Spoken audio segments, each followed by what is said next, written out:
kandi kubura umunyu ntabwo ariko kurya. What? Niba shenyetse amenyo nkubira yarembura.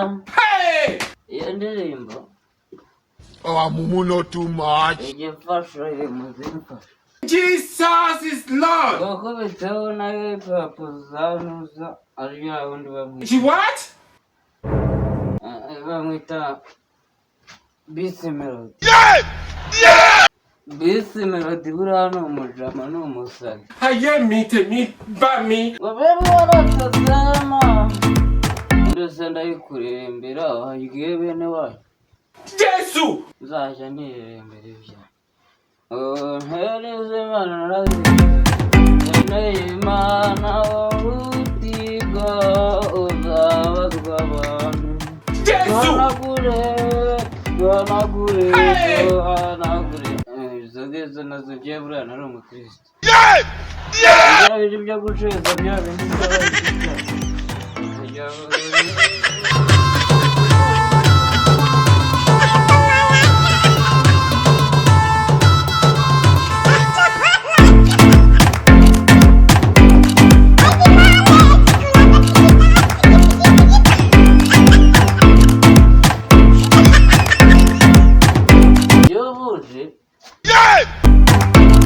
umuhazi ndahanga nkarasha dusaba Imana.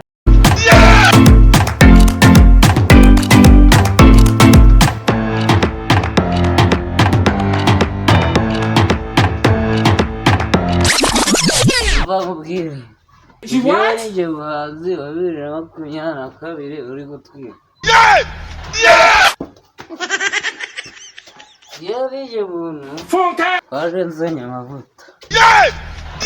Jesus is Lord. Nese warugeze ubona akubitiza hip-hop. Jesu. Njye jyenyine ubonye.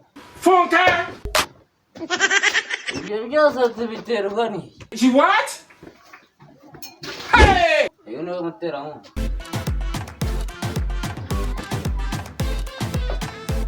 Iyo yita Zora. Jesu. Haye mite bami. Wumva uzandusha. Ba Beast Melody naraje mbakuraho. Ba Midi narabirukanye.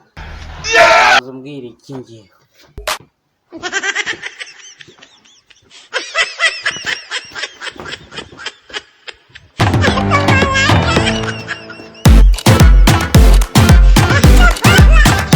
Yonyine nigiye umuntu wigeze nakambara ikote rigura $1,000.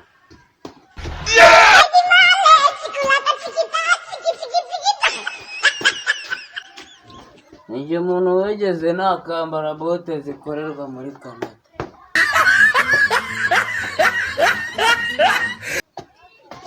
Nasoma ku icupa.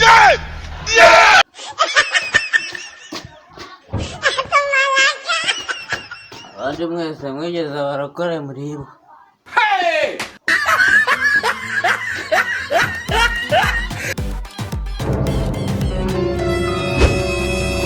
Najya soma ku icupa.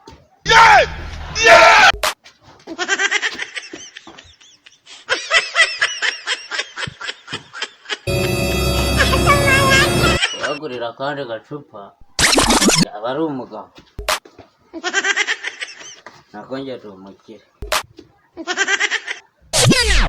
Aya mafaranga ijana bayabarira mu madolari.